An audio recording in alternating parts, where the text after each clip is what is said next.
On the one hand, because of the Industrial Revolution and also the much improved international order for trade, China's economy will unavoidably become the biggest economy, probably in the next 20 to 30 years.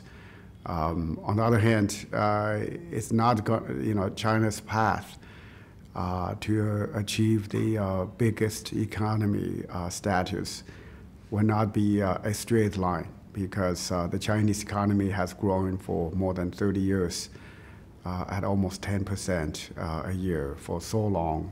And then a lot of structural problems have accumulated. So before China can become the world's largest economy, there will be some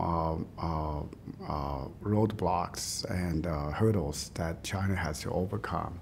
From the President of China, Mr. Xi Jinping, to the Premier, Mr. Li Keqiang, and the various ministers and think tank policy advisors, they all realize that the structural problems have to be corrected. But in order to achieve such a goal, deepening various reforms is a necessity, is the must-have condition. Otherwise, maintaining high growth for the next 10 to 20 years will be a big challenge.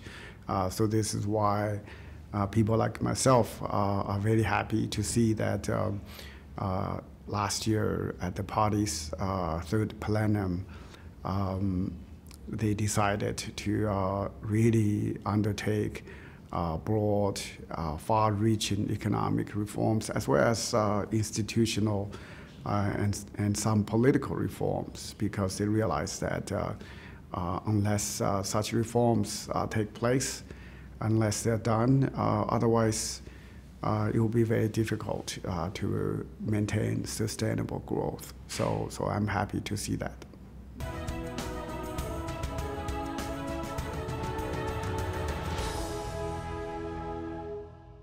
Because a lot of the countries in Central Asia, even on the western side of China, or along the western border of China, many of these countries have a lot of resources.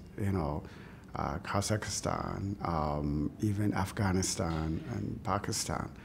A lot of them have minerals, natural gas, and oil reserves. So China will need a lot of those material supply. So on the other hand, the Chinese economy as a manufacturer of many, many things is very well known. So there's a lot of complementarity between China on the one hand and the Central Asian countries and other neighboring countries. So a lot of trade can be promoted, can be done to make each country grow more. So there is some prospect. But on the other hand, we have to realize that sea transportation is still the cheapest, much cheaper. It's much cheaper to transport goods, materials, oil, and other things on the ocean than on land. So what that means is high-speed trains, roads, and so on. They can be relied on to transport goods, but they're expensive to do. So I think some collaboration and some work can be done among the Silk Road belt countries. But before all the potential can be achieved, China and other countries have to work together more to establish more free trade zones and more free trade policies.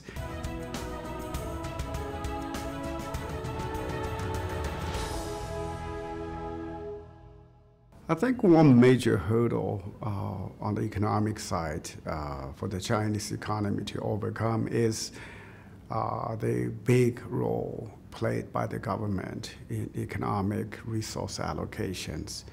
and in economic and financial capital allocation decision making. What I mean by that is the government agencies at all levels, from the county level to the prefectural level to the provincial level and to the central government level, they all still play a very dominating role in resource allocations and in financial capital allocations. But in order to really grow more and at a sustained growth level for a sustainably long period of time, the market has to play a much, much bigger role. So the government's role has to be reduced. So this is why at the party's Central Committee's third plenum, they decided to let the market play a more decisive role.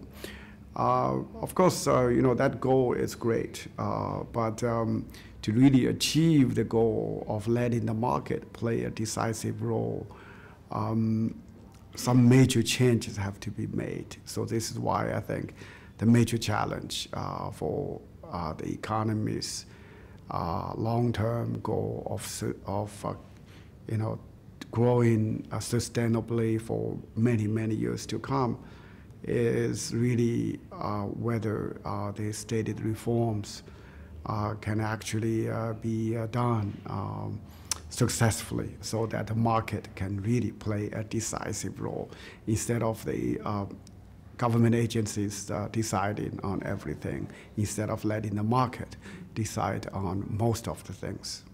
So China now needs to change the economic structure so that the growth of the Chinese economy can depend more on consumption rather than on investment, right? Then you wonder, why the Chinese economic growth model has been so dependent on investment. So what has to be done in order to reduce the dependence on investment and increase the dependence on consumption, right? So in order to make such a switch, the government has to play much less of a role in economic matters, because as long as government agencies play the main role of economic decision making, then they always like investment. So in order to change the over-dependence on investment rather than household consumption, then more economic decision power has to be given to the market. So this is why changing the roles of government agencies in economic decision making and letting the market have more say is so fundamentally important for changing the economic structure, so that there will be more consumption-driven and less investment-driven growth going into the future.